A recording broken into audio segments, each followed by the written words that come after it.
Bisa, selamat pagi. Apakah saya belum masuk? Selamat pagi, silakan masuk. Baik, Pak. Terima kasih. Silakan duduk, silakan duduk. Setelah- Teddy ya, Iya, Pak. Benar.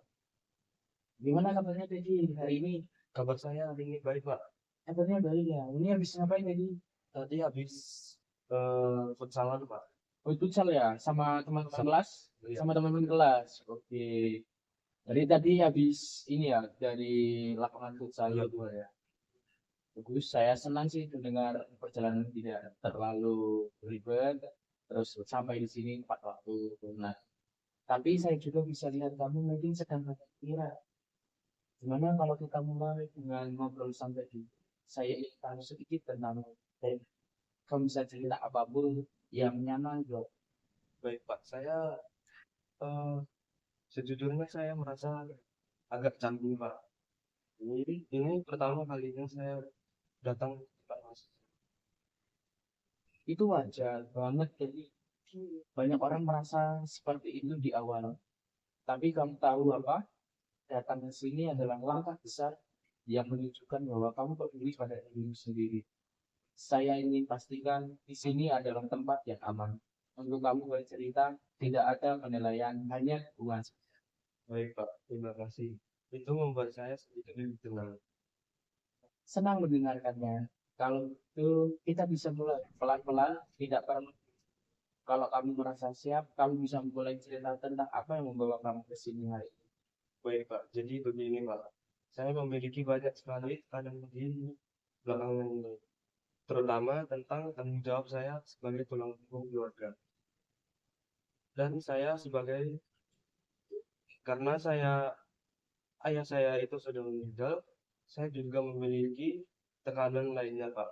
Kayak saya turun, nilai akademik saya menurun di semester ini. Akibatnya saya merasa stres dan depresi akibat semuanya itu, Pak. Kamu tadi sempat menyebutkan banyak tekanan yang kamu rasakan belakangan ini. Apa yang paling ingin kamu bicarakan lebih dahulu? Baik, Pak. Saya merasa hidup saya itu benar-benar kacau. Sejak ayah saya itu meninggal, semua itu sangat berubah. Sepertinya kepergian ayahmu meninggalkan dampak besar bagi kehidupanmu. Kamu ingin cerita lebih detail tentang apa yang berubah? Iya, Pak. Jadi begini, setelah ayah saya meninggal 6 bulan lalu, saya harus mengambil tanggung jawab sebagai tulang punggung keluarga. Ibu saya tidak bekerja dan adik-adik saya masih sekolah. Saya akhirnya harus bekerja di 3 tempat sekaligus. Jadi saya bisa membayangkan betapa berat beban itu. Apalagi kamu masih kuliah, 3 pekerjaan itu pasti menyita banyak waktu dan yang boleh tahu pekerjaan apa saja yang kamu jalani? Baik, Pak, saya mengajar les privat di pagi hari. Yang kedua, bekerja sebagai admin media sosial di siang hari. Dan yang ketiganya malamnya menjadi kasir di kafe. Waktu yang saya bagi waktu itu saya habis bagi untuk pekerjaan. Jadi pagi hingga malam waktumu penuh dengan pekerjaan. Saya penasaran dan bagaimana dampaknya terhadap pilihanmu. Baik, Pak, saya hampir tidak punya waktu untuk belajar, Pak. Nilai saya pun turun drastis dan saya terancam tidak lulus di beberapa mata kuliah. Dampak dari beban kerja ini tidak hanya secara fisik, tetapi juga mempengaruhi akademik. Saya tahu itu pasti sulit. Bagaimana dengan hubunganmu dengan keluarga di rumah? Kamu sempat menyebutkan tadi bahwa ada tanggung jawab terhadap ibu dan anak. Jadi begini, Pak. Ibu sering menyalahkan saya atas kondisi keuangan yang buruk. Dan adik-adik saya juga mulai bermasalah di sekolah karena kurang perhatian terhadap di lingkungan keluarga. Saya merasa semuanya ini menjadi tanggung jawab saya. Sepertinya kamu merasa tidak hanya terbebani secara finansial, tapi juga emosional. Kamu memikul banyak sekali tanggung jawab, dan itu pasti membuatmu merasa tertekan. Iya, Pak, benar. Ditambah lagi pacar saya juga meninggalkan saya karena katanya saya terlalu sibuk. Dia bahkan berselingkuh dengan yang lain.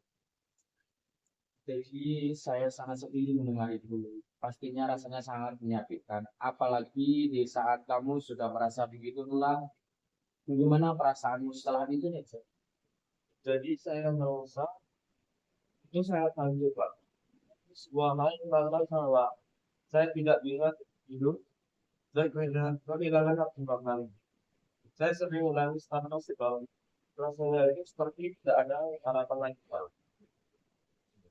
Kehilangan waktu untuk diri sendiri, wilayah ini, panggil keluarga, dan kehilangan semuanya berarti itu semuanya menjadi balik salib.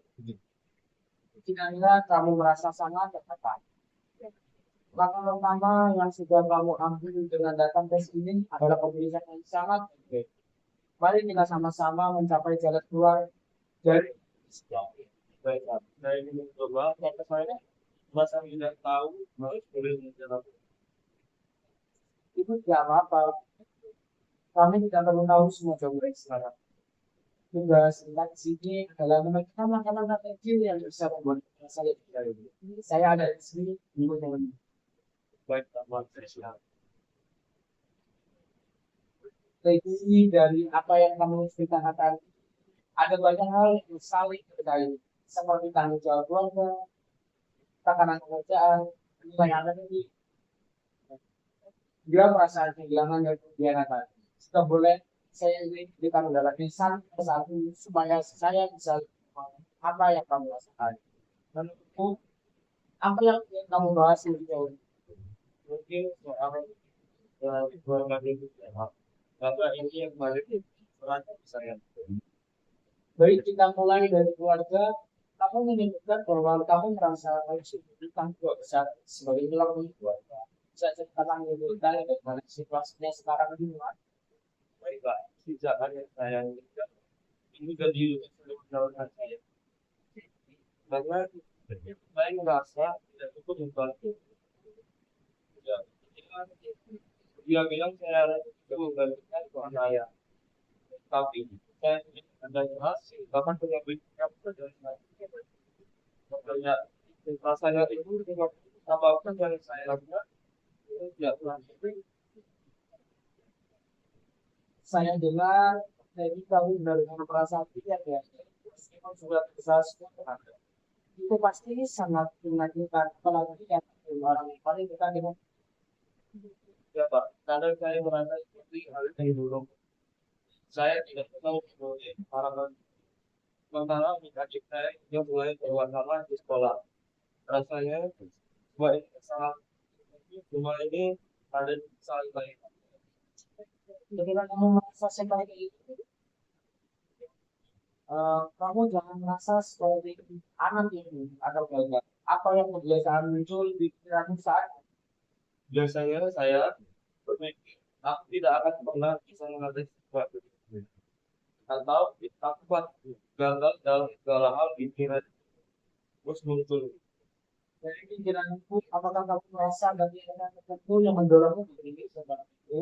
Misalnya, jika kamu tidak akan memenuhi tanggung jawab, apa artinya bagi Ya Pak, saya merasa kalau saya tidak bisa menanggung jawab keluarga itu artinya saya anak yang saya tidak berhak.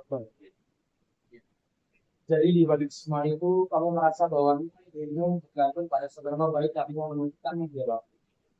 Jika tidak, kamu merasa tidak itu berharga. Ya benar. Baik, jadi saya melihat kamu memiliki kegiatan yang dalam bahwa dirimu harus selalu kuat, bertanggung jawab dan tidak berhutang. Mungkin itu yang membuat kamu mungkin bisa memikul semua beban ini tanpa meminta bantuan.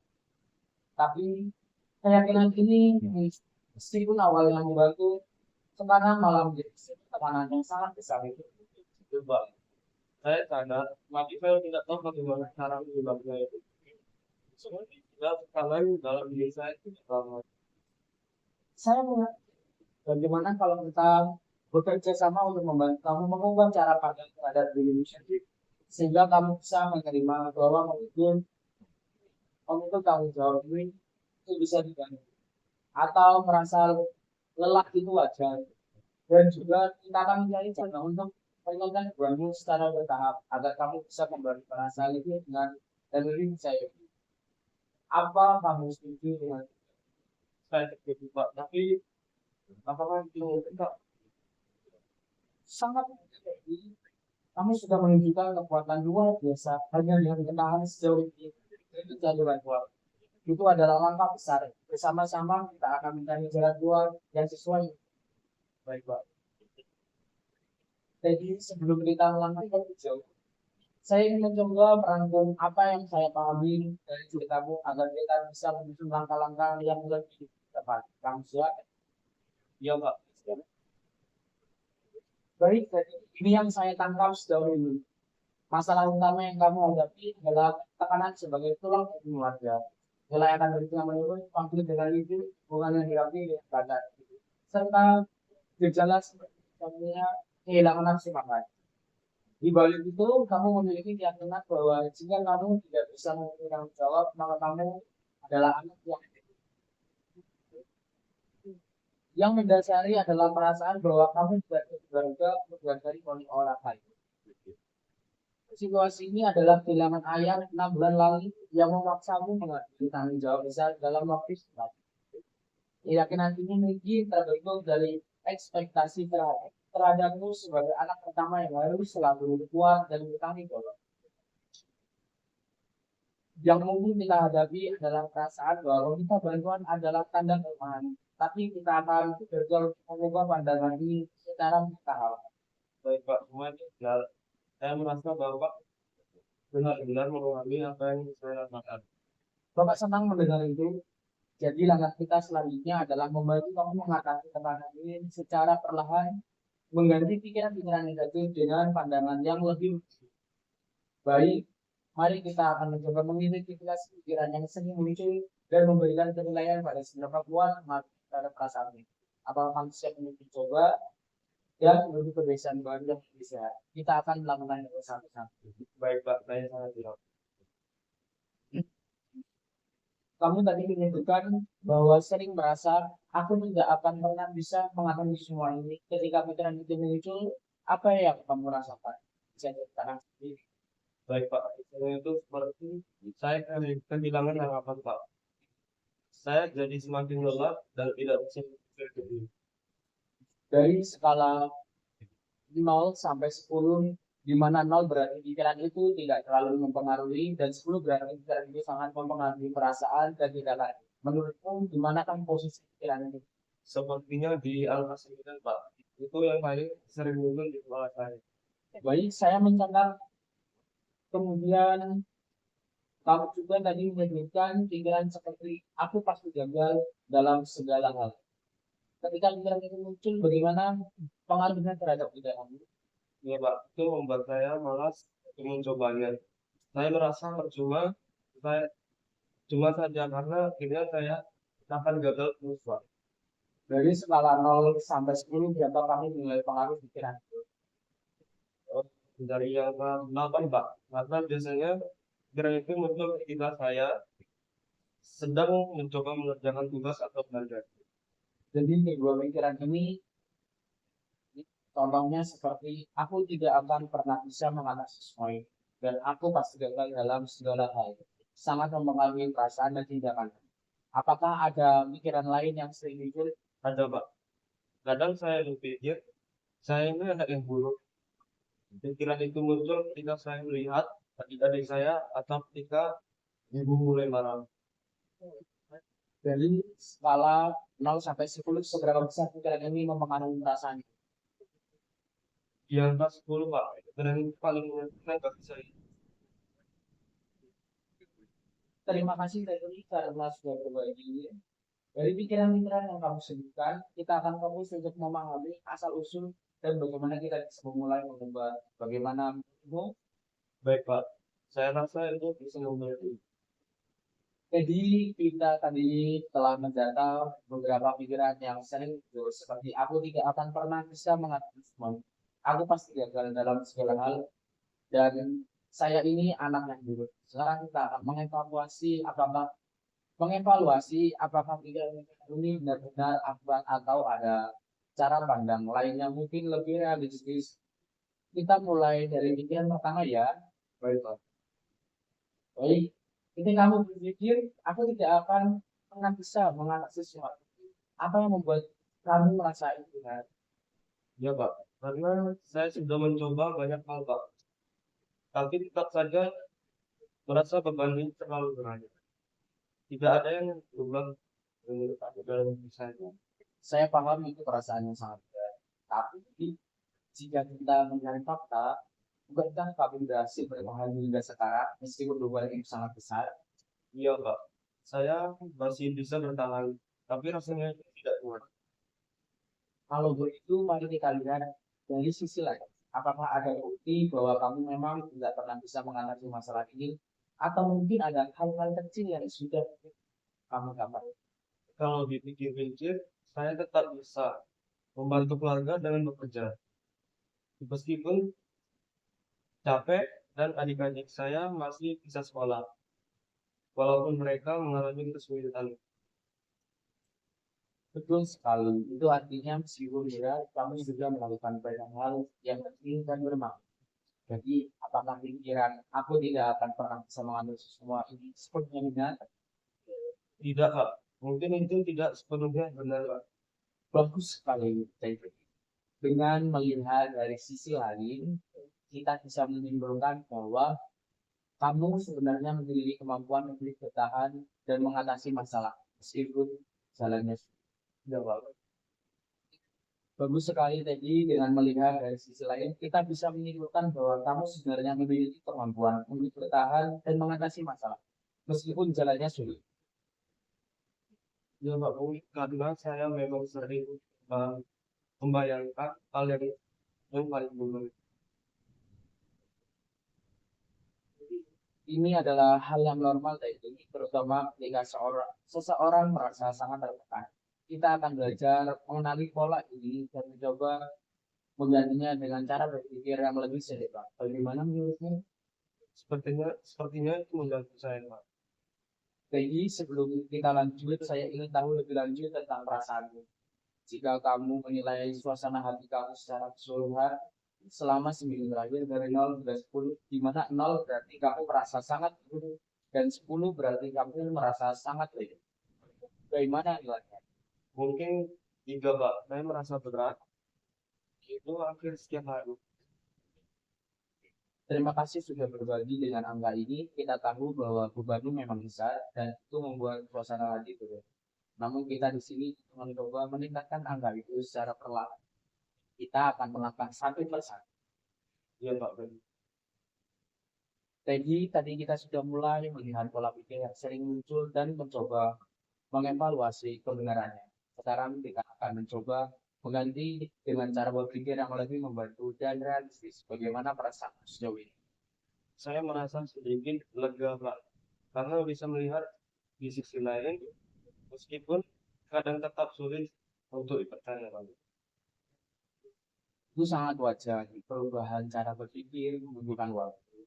Mari kita ambil contoh pikiran. Aku tidak akan pernah bisa mengatasi semua ini. Menurutmu, apakah alternatif pikiran yang lebih realistis dan bisa membantumu? Mungkin saya sudah melakukan yang baik, meskipun belum sempurna. Saya suka cara pandang ini. Bagaimana jika kita tambahkan sesuatu seperti dan saya akan mencari cara lain untuk mengurangi beban sedikit demi sedikit. Apakah itu terasa membantu? Iya, Pak. Iya, Pak. Itu terasa lebih masuk akal. Kalau kita perhatikan dari pengalamanmu, kamu berhasil bertahan selama ini dengan semua tekanan. Apa hal yang paling membantu kamu untuk tetap berjalan meskipun terasa berat? Adik-adik saya tidak ingin mereka putus sekolah atau merasa kehilangan harapan, Pak. Itu luar biasa. Artinya kamu punya kekuatan besar untuk terus berjuang karena merasa sayang pada mereka. Dengan kekuatan ini, apa langkah kecil yang bisa kamu ambil untuk meringankan beban ini?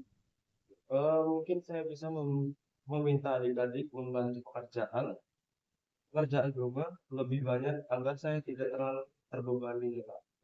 Itu ide yang bagus. Selain itu, Bagaimana jika kita coba menilai jadwal kerjamu dan melihat apakah ada cara untuk mengurangi beban pekerjaan tanpa mengorbankan keuangan? Bisa, Kak. Saya akan lihat apakah ada tempat kerja yang lebih fleksibel dan Jadi sekarang kita akan menyusun langkah-langkah kecil yang bisa kamu lakukan berdasarkan pemikiran baru yang sudah kita temukan. Apa saja hal yang ingin kamu coba ubah mulai minggu ini? saya ingin lebih banyak beristirahat, Pak. Mungkin dengan mengurangi shift malam di kafe, saya juga ingin mulai membagi tanggung jawab rumah dengan adik. Itu langkah yang sangat baik. Bagaimana kamu akan memastikan dirimu tetap beristirahat dengan cukup? Saya akan mencoba tidur lebih awal di hari-hari tanpa shift malam ya, Pak. Dan mengatur waktu belajar di siang hari agar tidak terlalu malam. Itu rencana yang sangat baik. Saya yakin kamu bisa melakukannya. Jangan lupa setiap langkah kecil adalah kemajuan. Ya, Pak. Terima kasih untuk penguatan saya. Jadi dalam perjalanan perubahan ini kadang ada saat-saat di mana kamu merasa kembali ke pola lama. Apa yang bisa kamu lakukan ketika itu terjadi? Mungkin saya bisa mengingat kembali bahwa saya sudah membuat perubahan dan tidak perlu sempurna. Saya juga bisa berbagi dengan teman-teman saya kalau merasa terlalu berat. Bagus sekali. Seperti langkah tambahan, saya ingin kamu membuat catatan setiap kali kamu berhasil membuat perubahan kecil. Seperti meminta bantuan adik-adik atau mengatur jadwal lebih baik. Kita akan bahas ini di pertemuan berikutnya. Apa pendapatmu? Baik, Pak. Saya akan mencoba membuat catatan. Jadi kita sudah mendiskusikan banyak hal hari ini. Kamu sudah mulai mengenali pola pikir yang menghambatmu, mengevaluasi pikiran-pikiran, dan merencanakan perubahan kecil dalam apa yang paling kamu pelajari dari sesi ini. Saya belajar bahwa saya tidak harus sempurna dan meminta bantuan itu tidak membuat saya lemah. Saya juga merasa ada cara untuk meringankan beban ini sedikit demi sedikit. Betul sekali, kamu sudah menunjukkan kekuatan besar dalam mengatasi tantangan ini.